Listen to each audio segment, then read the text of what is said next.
There appears to be a disturbance in the force. How you guys doing? Thanks for tuning in. I'm Jimmy. We're making it work. We're going to spend a day in the shop.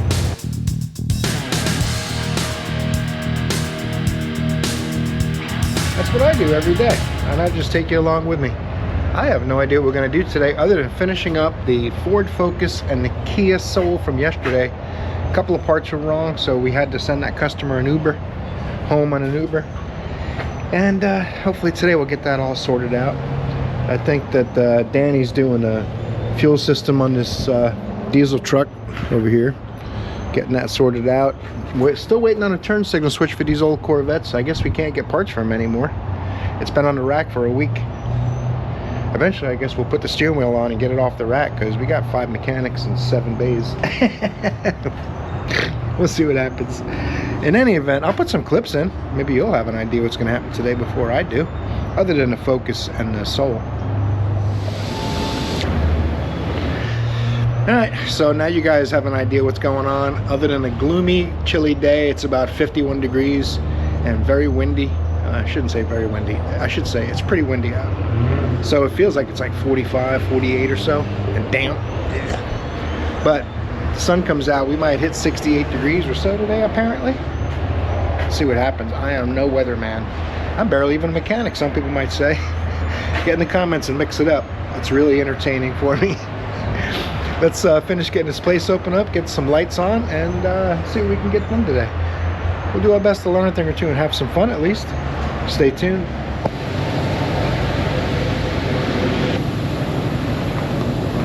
We on fire. Now I'm going to try not to bump you in the head and stuff, but to get the belt on facing the correct direction, I'm going to have to loop this under the pulley here.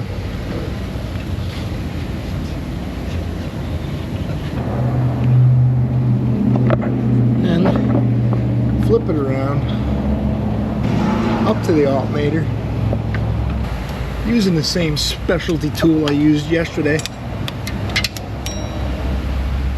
You know the one. You know the one. Listen here, man. This has got to go under the little idler. Keeps it off the motor mount. If I was up top, this would be a lot easier, but I don't want to lift the car up and down 4 times to do a belt. That pays 0.4. I'll spend way more time struggling like this just to avoid a different kind of struggle. I can't fit my hand in there. I wonder if I turn it to the part of the belt that's shaped the way I need it, like this.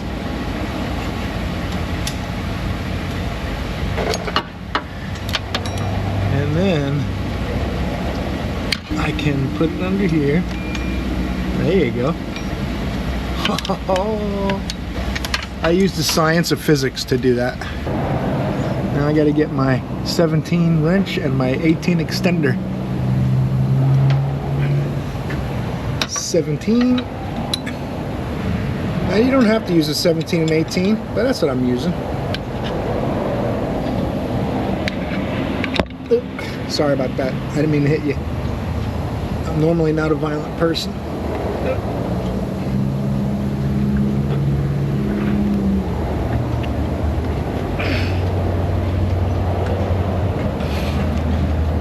Come on, man.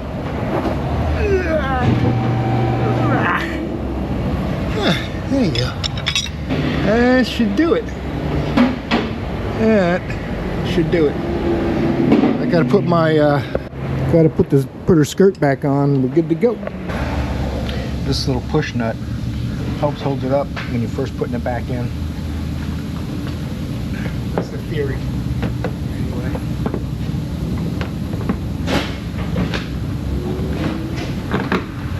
Now there's 6 bolts and 4 push pins. I gotta find their locale.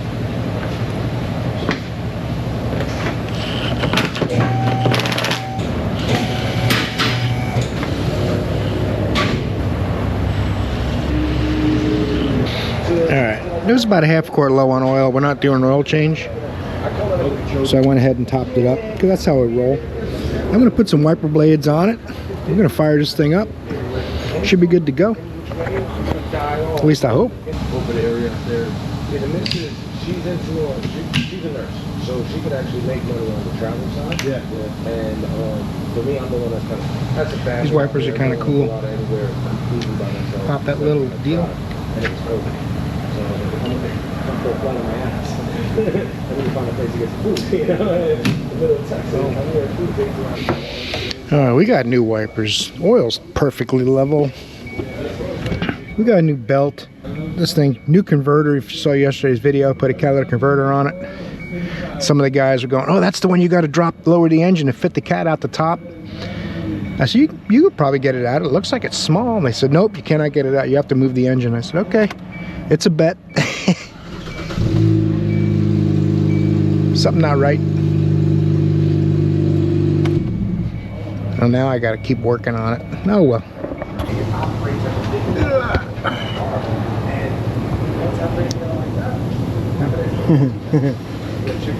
There's a hole in the side of the cat.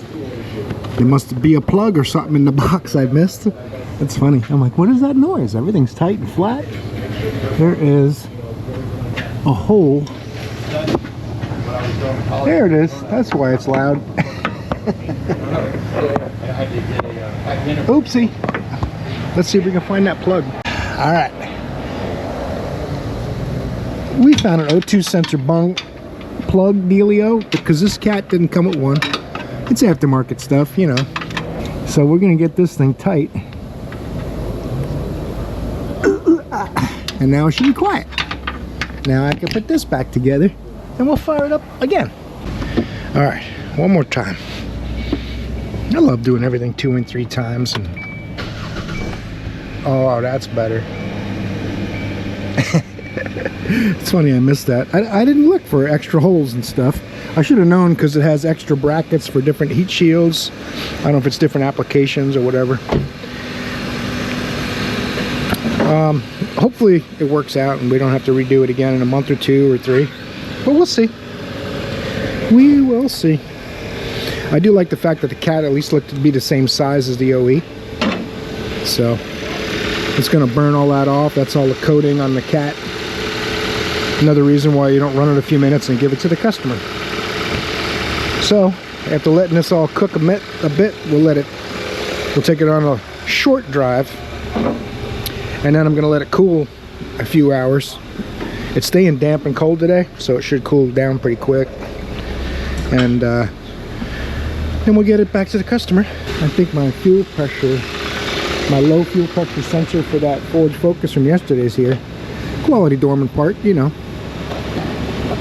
We had to upgrade. Hopefully it's the right one. I'm not even going to pull the car around until I look at it. Oh yeah. O-ring seal. Smaller connector. And hopefully it'll continue working indefinitely. Matter of fact, the only reason Ford told us, yeah, they go bad all the time, there's an updated part. So we got one from Dorman. And and you gotta have fun with it. Enjoy the ride, you know what I'm saying? Alright, we come back, we'll pop that in next, I believe. Alright, now what I do, there's no flats on the hose. That's just water dripping off of that. There's no flats on the tube, the metal tube, and you don't want to twist that sensor and damage that line. So I'll put these on the line as gently as possible to give it some support while I turn the sending unit off of there. That's just a low pressure fuel sending unit. It has a circuit code for it, but we couldn't get it to do it. And when they called Ford for the fuel pump, they said, oh yeah, change that sensor too. They have a lot of problems with it. I can send you that. So they said, no, we'll get the cheaper one. So, which makes me a little sad if you can't tell. I prefer doing things once if possible. Sometimes you can't avoid it, but when you can and you don't, it makes me sad. So I got a socket. I'm gonna clamp this on here just for a little betterness, a little more better. Doesn't take much.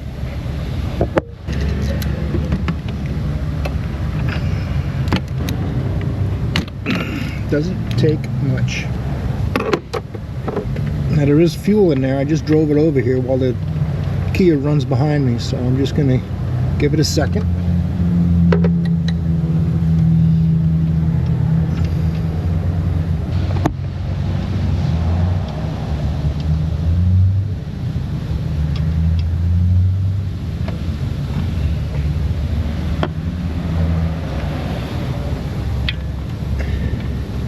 And honestly, you know, all kidding aside, this is probably a Ford part that is reboxed by Dorman. I'm not sure, but I wouldn't be surprised if it was.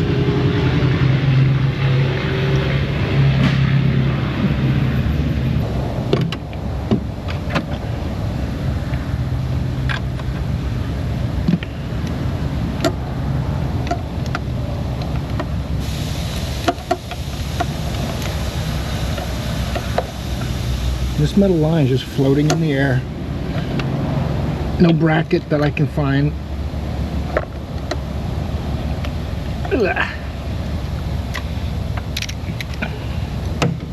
Frankly, I thought the line and the sender were going to come together, and it didn't, but connector looks good.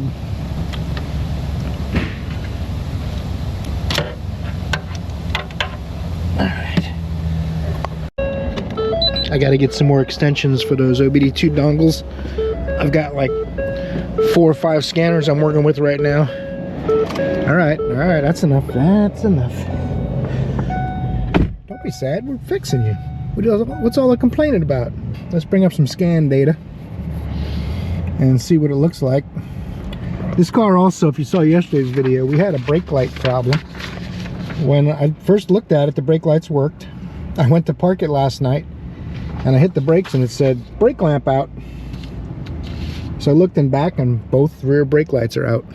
And the BCM controls the high light, the high brake light, and the 2 regular brake lights, 3 separate circuits. So for 2 of them to be out, I'm thinking, I don't know, brake switch maybe? I don't know. We're gonna take a look at that, I think, too. You can't do a bunch of work on someone's car and send them down the road with no brake lights. Well, I could probably look in history too. We'll do it this way. Phoenix Light 2 is cooking. And as someone pointed out in the comments this morning, I saw they really like it, but it is pretty expensive. It's about twice as much as the AutoFix and the DS300, which are also great scan tools, but they are half of what this costs. So this is pretty expensive. What I do like about it, it's very robust. It's got some weight to it. It's got a lot of cushion around the sides. It's got a kickstand. The topology, that's not something I could say is a good selling point for it, because not all of them have it. Why, like I mentioned earlier, I don't know. But Top Down thought it'd be a good idea to only put it in the first 1,000 of them, I believe. I just wish they wouldn't have sent some of those to people who make videos about it, because it falsely gives people the impression theirs would have it. Let's do this. Memory codes. Fuel rail system pressure low and circuit low, failure type 0. Clear DTCs. Done. Now we'll check them again. No DTCs. So we'll bring up some data. Let's fire it up. Man, those motor mounts are shaky. We're going to bring up some data related to the fuel system and see what the fuel pressure numbers look like. And then we'll take it for a short drive, a few miles. This thing acted up pretty quickly yesterday. Didn't get a mile up the road. Once I put a little load on that fuel pump, blah, blah, blah, barely made it back. It would only go about 25 miles an hour. Fuel pump percentage, fuel rail pressure desired, fuel rail pressure combined. Now my purple and orange are my desired and actual fuel rail pressure. And the blue is, I mentioned yesterday, the low pressure pump feeds the high pressure pump. So if that low pressure pump is maxed out, it means it's struggling to do what it's supposed to, and it might be the culprit. But when this low pressure pump is reading low, that means it has no problem meeting demand, and your concern is probably in the high pressure side.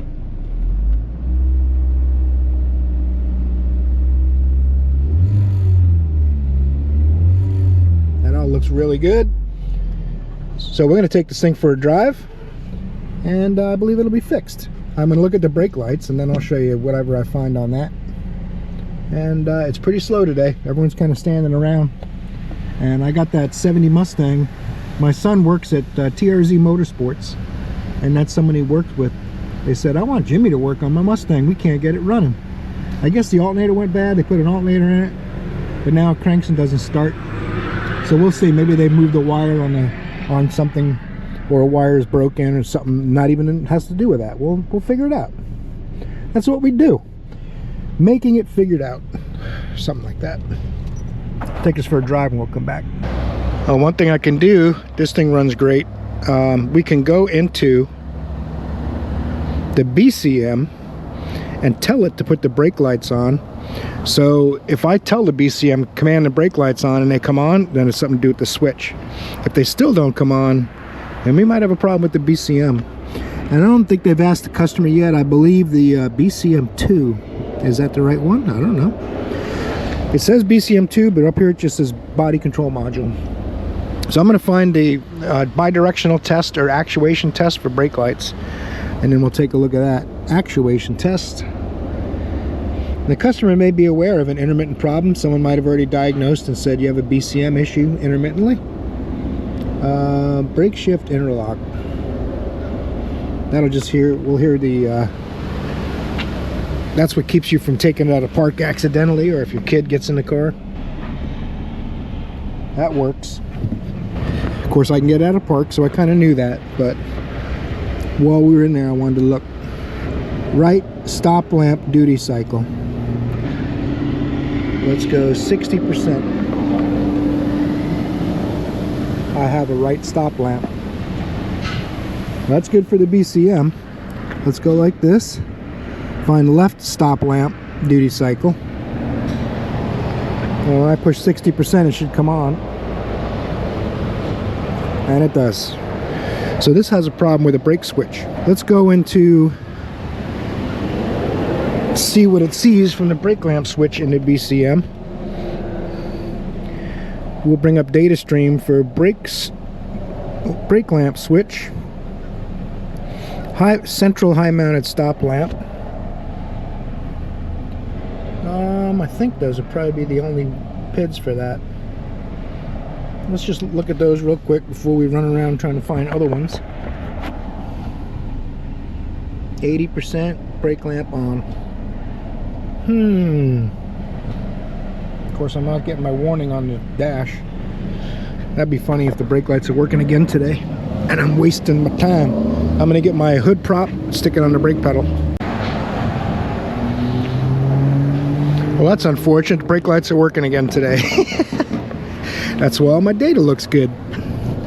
Alright, so that's as far as I'm going for free. I put bulbs in it and did this testing just now and decided to work again. I'm going to see if the customer wants to dive into this deeper or not. And then I'm going to call it done if they don't want to. And we'll come back if they do. Look at this 70 Mustang high performance racing muscle car from the Ford Motor Company. It's got the right color. Mustang is supposed to be blue because Ford over blue. That's what I'm saying. Nice car. I like it. If you're a Ford guy especially. But even us GM guys can appreciate a nice clean Mustang. They worked on it, said it doesn't start. But cranks, I haven't tried it yet. They tried to crank it to bring it in last night. They couldn't get it to do anything, so we pushed it. And I took the air cleaner off, and one of the first things I noticed is the choke's closed. So, yeah, you don't want that closed. It's a manual choke, and it's not connected. I'm going to loosen this here. There you go. That is still not open enough. Let's get a, yeah, this is not even holding it. It's not bent correctly, so it won't hold it. I gotta get a flat blade screwdriver. With the choke open, it'll run crappy when it's cold, but with it closed, it's not gonna start because it's way too rich, and there's These close so well. It's basically 1% of the air might get past it.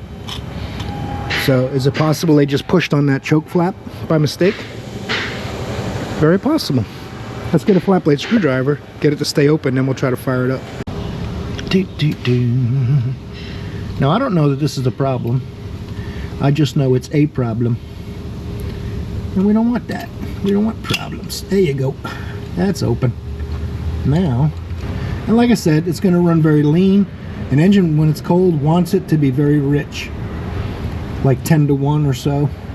I'm not sure the exact number, 8 to 1, 10 to 1. But they're very inefficient when they're cold because the fuel isn't atomizing as well. So you need more of it. I would do that. So when the engine warms up, then the choke opens up and the fuel's atomizing a lot better. So you can get down to 12 to 14 to 1, something like that. So now that that's open, let's see if it starts. 96,000 on the clock, but in these old cars, who could be sure? I know one thing, it's a nice car. He left me a note. His name's Todd. Very, very excellent note, by the way, Todd, if you're watching this video. A lot of details, a lot of information. I'm not going to read the whole thing for you guys, but they did a lot of things, mess with the cooling system, to put a Petronics system in the distributor, which they're hit and miss. If you get a good one, they're great. Let's try it. I'm giving this car a 9.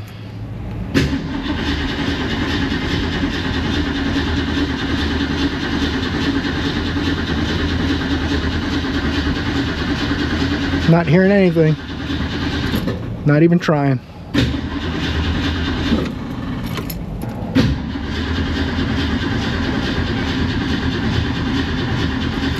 Alright. Well, having a choke stuck closed should have been a factor. But let's make sure it's got spark and stuff and see if gas is in the carburetor yet.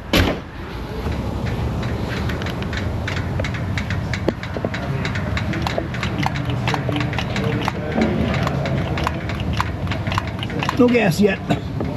That's kind of strange. He said he had a fuel pump installed and they put an upgraded alternator because of the electric cooling fans and stuff, which that's all nice. It should be good. I don't see any potential problems with that, except for if this is supposed to be a ground. The radiator is probably not grounded. Now if it's some kind of temperature lead, that would be different. But if that's a ground, we might have to move that. Let's see if we can get some. Oh, the back squirters squirt, the front ones don't. That is weird. Let me try it one more time since I saw some fuel squirt out of that. Could even have heavily fouled spark plugs from the choke being closed. Now, I'm going to put the charger on it and we're going to dive into the spark at this point. Looks like there is no fuel in the front bowl. It's in the back bowl. It's got good spark. I checked it with a 20K spark gap, so and it fired way strong, so that's good. Now I'm leaning more towards fouled spark plugs, and the fact there's no fuel in the primary, but I see it spraying out the squirter here and not here, so we can pop this needle and seat out of there real quick. I got to get a larger screwdriver than this one. We'll take a look at it. Now, these Holleys, if you're not familiar with them, this flat blade screw is the lock, and this 5/8 hex is the adjustment. So it could be pegged all the way down. I'm not sure. They tweaked. I'm gonna back it off a few turns. Snug this down so it doesn't spray gas. We'll crank it some more and see if we get some fuel.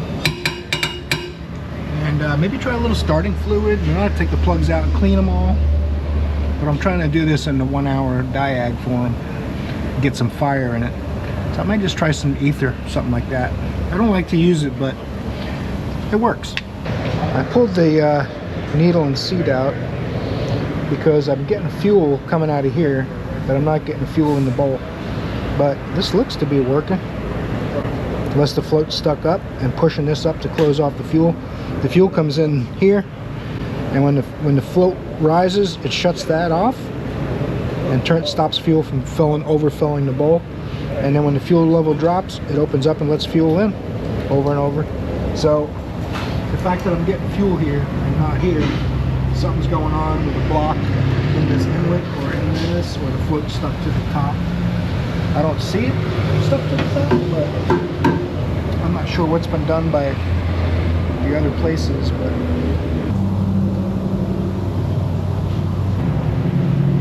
ideally, I set those with that float chamber off the carburetor, get it in the ballpark.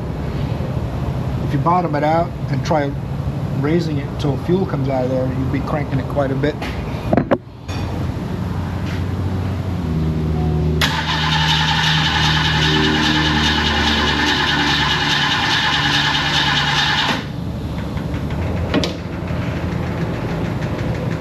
Only get spray from the secondary jet. Squirter. Kind of strange. That front bowl is going to have to come off the carburetor probably. But it should start on the rear squirt. I'm going to pull a plug out. Let's see if they're fouled. Tastes like it's rich. Fairly new plug though. It's not soaked in gas, but it smells like old gas. What's strange is normally, because these engines tilt back 2 or 3 degrees, normally the rear plugs would foul first, and it'll start on the front and kind of clear them out as it runs. But I don't know, maybe I'm barking up the wrong tree. I haven't checked for spark out of the cap. I checked spark going into the cap. I'm going to check spark coming out of the cap next. And I already know we're probably going to take the front of that carburetor apart, which it says in the list that it was just serviced at another shop, but I don't know what they did. Doesn't mean something new might not have happened. Put my spark tester in it. And you watch right down here and you tell me if you see a spark.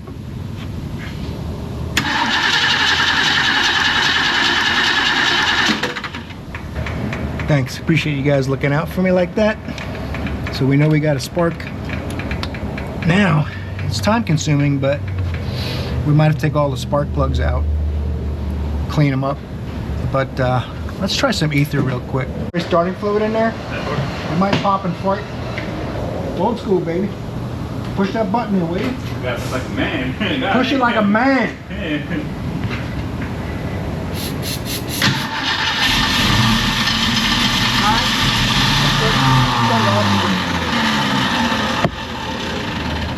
Thank you, sir.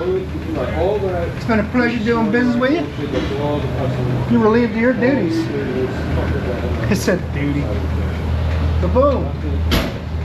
I got gas now in the primaries. I'm going to lower it about a turn because gas was trickling out. I wanted to just... Too much, man. My brain ain't that big. Basically what I do on these is get a light and see the fuel. You shake the car, it trickles out. I've lowered it now since that happened. So we'll run it some more and check that, get it just below that threaded hole.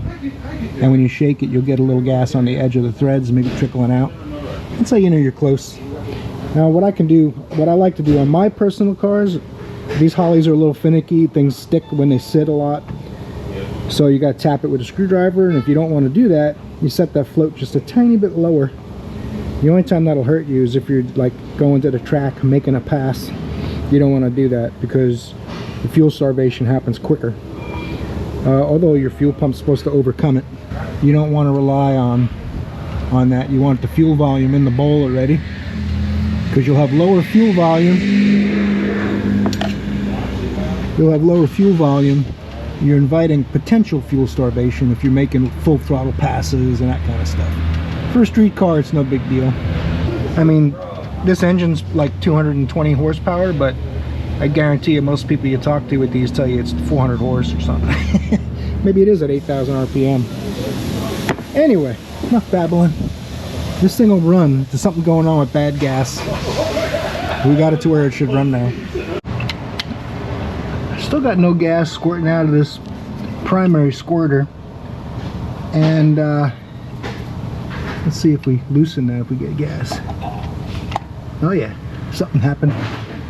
Something going on with the squirter being clogged probably. Pull it out of there. Try not to drop too much hardware down in there. And see if we can find something in that squirter restricted. Alright, the squirter was clear when I got it apart.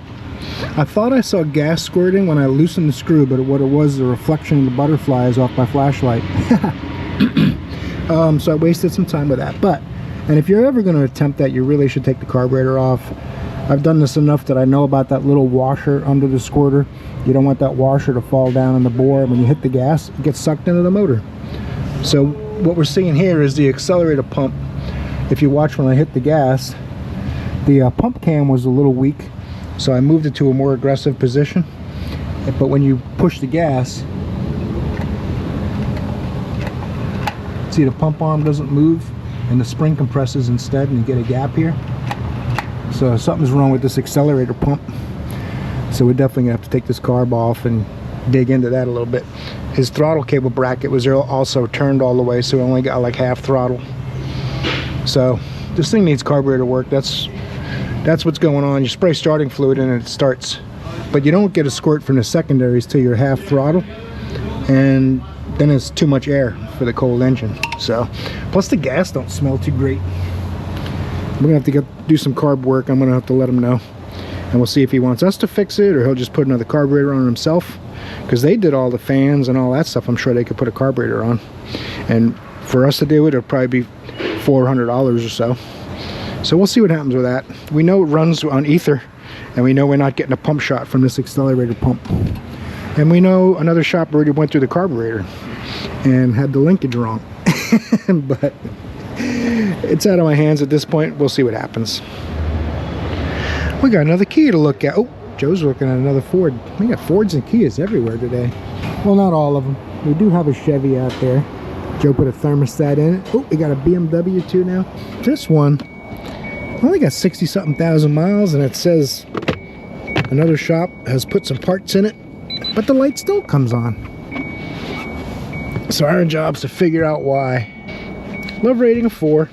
I'm gonna be nice today. I'm in a good mood. I am in a good, even maybe a great mood, you might say. 67,903 miles on this 2017 Kia Soul. Let's go to K for Kia and then tell it okay. Give it a minute. Sometimes I hit okay a second time and it gets mad. Please wait 6 seconds. What does he say is going on? Customer states light's been on for a while. Code P2191. Spark plugs, map sensor, and oxygen sensors have all been replaced, but engine light remains on. All right. We'll figure it out. And if we can't, we'll just put some parts in it too. It's just a joke. Relax. I mess around a little bit. I like to have some fun. That's how we do. We're gonna you know what's funny too is a lot of people take things so seriously, and when they take them too seriously, that's when I find it funny. So I'll say some things as if I'm being serious, but I'm not. And a lot of you, 99% of you all pick up on that, but the 1% that don't, the comments are entertaining. Life is too short to be so wound up about anything someone else says all the time. Relax, let it go. Doesn't matter. If you're not confident, I think that's probably what it comes from. While this is working, I like to express my inner thoughts. If you're not confident about something, then you tend to get angry when someone makes you question it. If you're pretty confident in something that you think, it shouldn't bother you at all when someone says something otherwise, because you know what you think. You know what I'm saying? If you're that fragile about something, you're probably unsure and should do a little more research. That's when it comes to anything, tools, auto repair, etc., etc. It doesn't matter. There is only one code in this thing. That's interesting. System to lean at higher load, multiple bank one. Normally on these, cut to the chase, we can bust out the scopes and all the test equipment and fuel pressure gauges, and almost every time on one of these I've seen that, it's the injectors. So what we're gonna do is send a report. So we got all this stuff documented. So it says 42,000 miles. Nope, I'm changing it to 67,903. All right, generating report. There it is. Share, email, send. Oh, I gotta put this thing on charge too. Open. There's no codes in any modules except that one 2191. Okay, let's bring up some data related to the fuel system. We'll compare injector times. What happens on these is if one injector is not flowing enough fuel, that cylinder will run a little bit lean, but not lean enough to misfire. But it makes the oxygen sensor read lean, and the computer gets mad. Hey, why do I have to do all this fuel trim correction? So in my experience, it's the injectors, and if we can catch it in the data, then we'll be able to prove it out. Seems to run good pulling it in. It's not accompanied by any misfire codes, so it's not going to be ignition related. It's not going to be electrical, like the injector is not functioning. It's just that when it sprays the fuel, it only has to be 10-20% lighter, maybe even less than that, to just make the fuel trim lean but not misfire, if that makes sense. I hope I'm explaining that correctly. I want to bring up long and short fuel trim. They've already done a mass airflow sensor and some other things. So let's see what we can find. I'm going to find these data PIDs and I'll show you what they are when we come back. Alright, we're going to let this thing run a little while. We will, oh, that is blinking. It looks like it on camera, and it's blinking right here for me too. I got some data PIDs up. We got fuel adaptation. It's adding 0.5%. A little bit lean. It's trying to correct that. 1.2 part load. Injection time, it's the same for all 4 cylinders. Lambda correction value 1.9 to 1.009, fluctuating back and forth just a little bit. We can bring this off idle, see how much of a correction we get.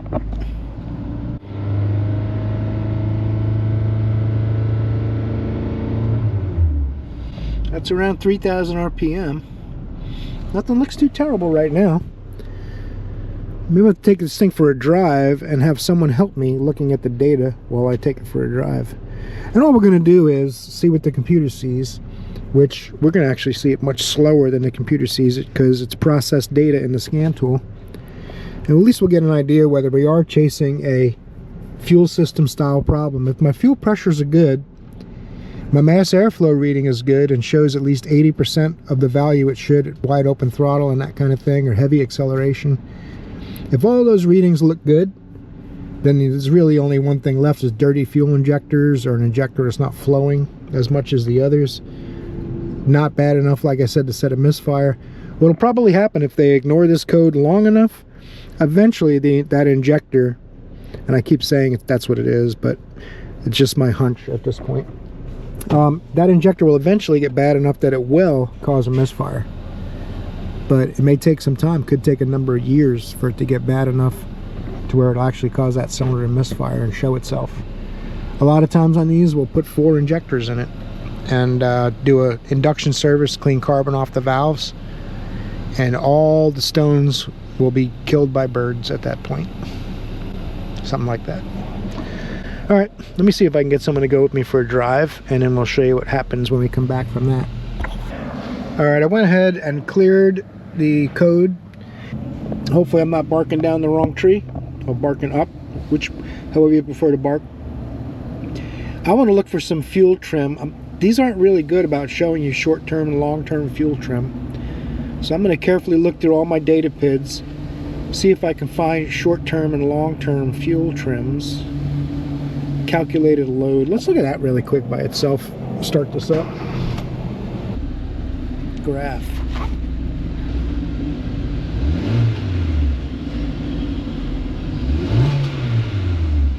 It's reaching 90%. Basically, if you have a bad mass airflow sensor, that really hurts this calculated load number. So you can go down the road. If I go down the road with this, it's going to go over 90%, which means the mass airflow sensor is reading air correctly. So it's a pretty quick, easy test to rule that out as a cause. That's why I'm saying we're left with alcohol content, injector flow, or fuel pressure. And we don't have any fuel pressure codes or lean codes. It's just so slight that it's upset about how much it has to correct under partial load, which the code is fuel trim under partial load, P2191. Let me see if I can find the fuel trims here, and we'll see just where they're at. I wish it was easy to find these Kias, but all right. Now you can see here, it wants the Lambda at 1. The actual Lambda is moving around a little bit. It's got to get 7.8% fuel adaptation to get this to happen. The blue and gold are supposed to be pretty close together. Hey now.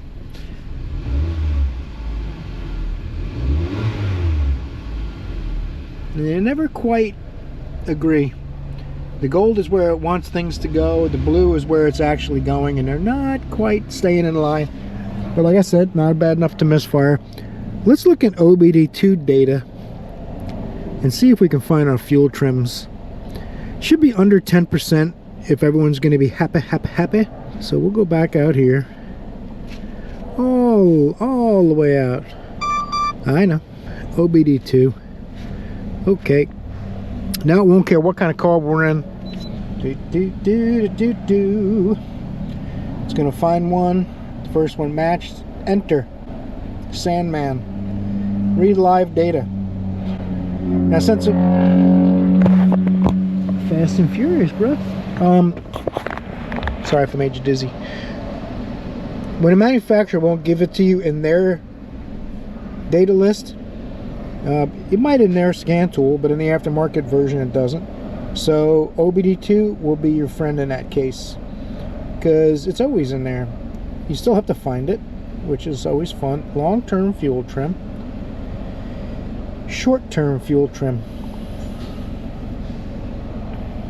Long-term fuel trim, bank 1, way up there. It's even turned it red for you, so you know something's not right. When I pick up the throttle a little bit, it gets better, but not a whole bunch. It's still over 13%. So now I want to find fuel pressure, see if it has data PIDs and OBD2 for that. We're going to unselect those. Fuel rail pressure. Let's put it in graph.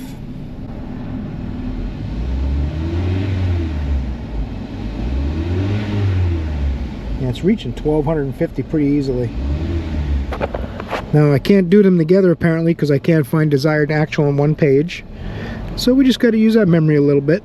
I'm going to go back into specific manufacturer and see where it says desired. I couldn't find actual fuel pressure in that, which it is what it is. Not entirely possible that I'm missing it. We were seeing 600 or so at idle and spiked to 1250 when I goosed the throttle a little bit. It's not under load on the road, but it's still giving us a really good idea what's happening with fuel pressure. Oh, could that be it? Filtered rail pressure, real value. Maybe I just missed it. Yeah, there it is. Look at that.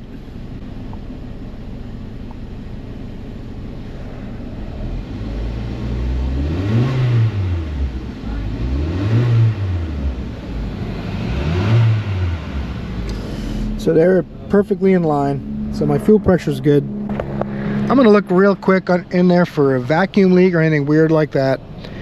But if I just had a wicked vacuum leak, this thing would have lean codes, not just saying that I can't get the injectors rich enough. What happens is at idle it's a little worse when the injector dwell time is much shorter, and at higher RPM it gets a tiny bit better without the load. But if I took this on the road with a load, then you'd see the drop off stays the same as it is at idle. The injectors are just dirty and not flowing well. You could try an injector cleaning, or you can replace them all. The question is, do you try an injector cleaning, spend money on that, and then end up replacing them anyway? Or you just go right to replace the injectors? That's going to be their call.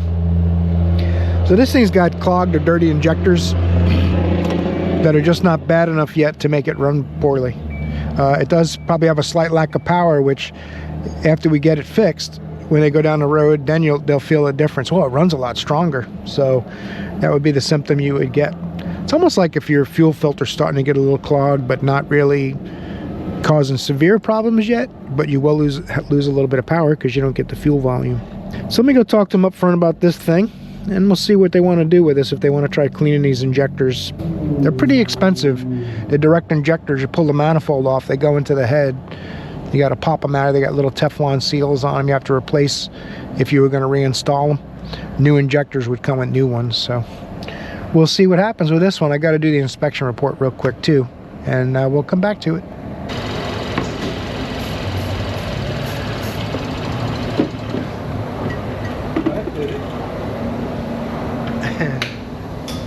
I want to see how much of a fuel correction it could do. It worked. So we get quite a drop in fuel correction, spraying a little bit of artificial fuel in there. I just wanted to check a couple things. I also tried disabling the purge, put a rubber cap over that, closed it off just to make sure it wasn't causing a fuel trim issue.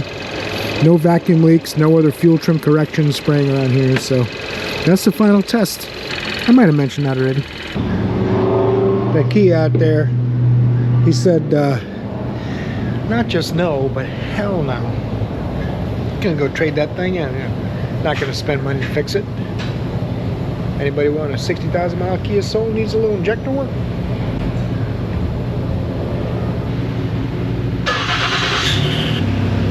Hot rods and dad bods. Sticker mule. Well,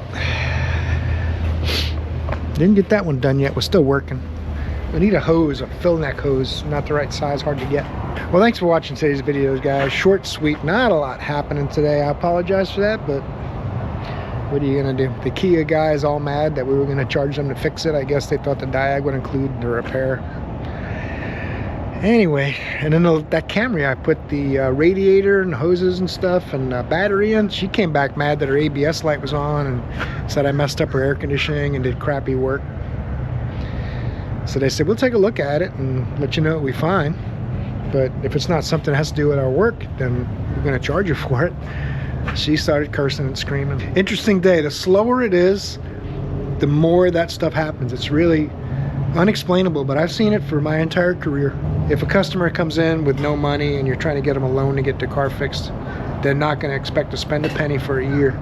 And anything that happens is they're mad. And it's just a terrible thing because they don't really know what's going on with the car for sure. They just hope it's not going to cost anything. So it's one of those deals. Put a smile on your face. Keep your chin up.